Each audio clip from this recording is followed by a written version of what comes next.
This is not a lesson. It's a reminder.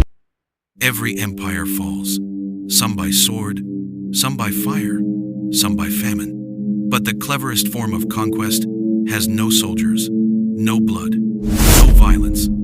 It seduces you. It whispers.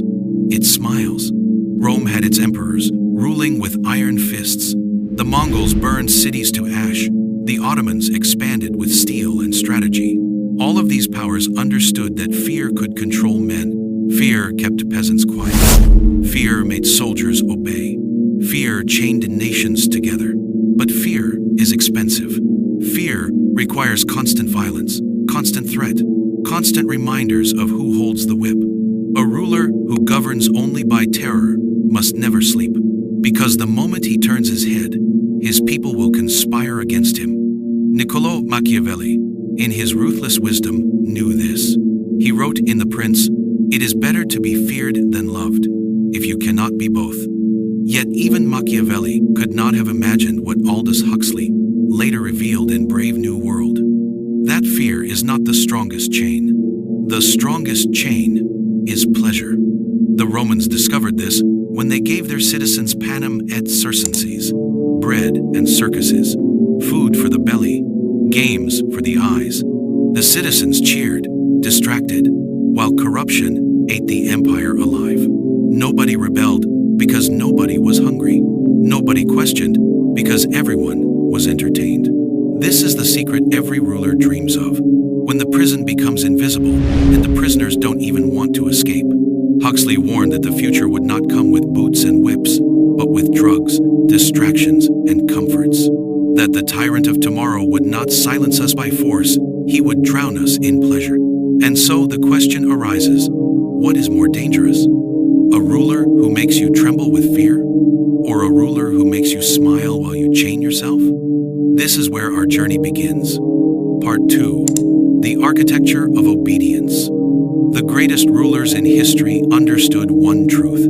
Control is cheaper when people police themselves. Why build prisons when you can build addictions? Why crush rebellion when you can erase the desire to rebel? The Romans gave bread and games. The French courts drowned themselves in luxury while peasants rotted. Even in modern times, governments and corporations discovered something far more powerful than armies: entertainment. A man who is fed is manageable. A man who is entertained is harmless. A man who is addicted is owned. Machiavelli told princes to master fear and love, but Huxley added a third, darker tool: seduction. He showed us a world where people begged not for freedom, but for distraction, where they accepted slavery as long as the chains were velvet. Look around. The games are no longer gladiators in the arena. They are screens glowing in your hand. The bread is no longer loaves handed out in Rome. It is dopamine, instant, endless, free. And when you question, when you dare to resist, you are not punished. You are drowned in noise. You are buried in comfort. You are distracted until you forget why you wanted to resist at all. This is obedience without force.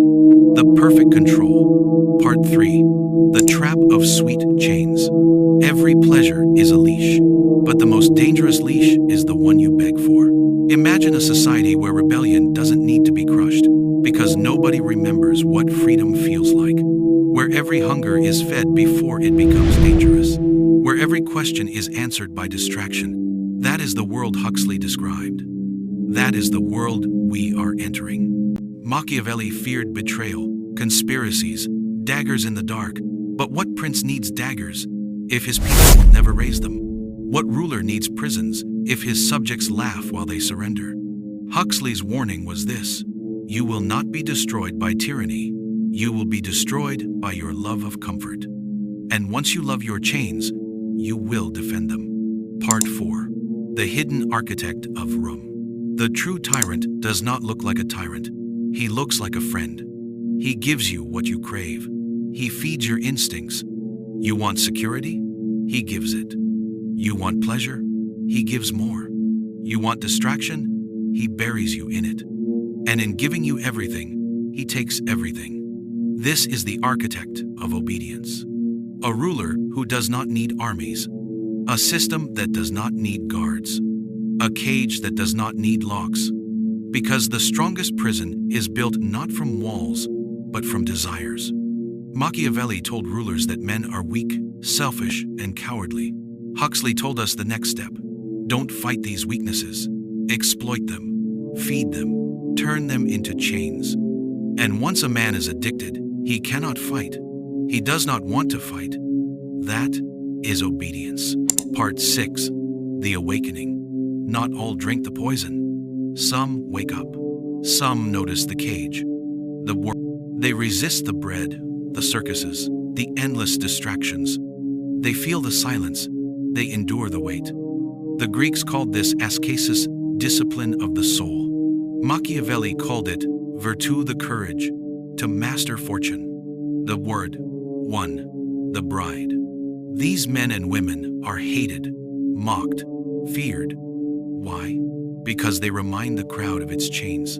They break the illusion, and in that breaking, they reclaim freedom. Part 7. The Last Warning. Every age has its prison. In the past, it was chains of iron. Today, it is chains of comfort. Huxley saw it. People begging for entertainment, not freedom. Machiavelli saw it. Rulers thriving on weak. Together, they give us the last warning. Respect is never begged for. Freedom is never gifted. Strength is never born in comfort. So here is the choice. Take the drug of distraction and die as a spectator. Or reject it, embrace hardship, and live as a player in the game of power. The rulers of tomorrow will not chain you. They will only keep you entertained. The question is simple. Will you die smiling in the crowd, or live standing alone in the arena?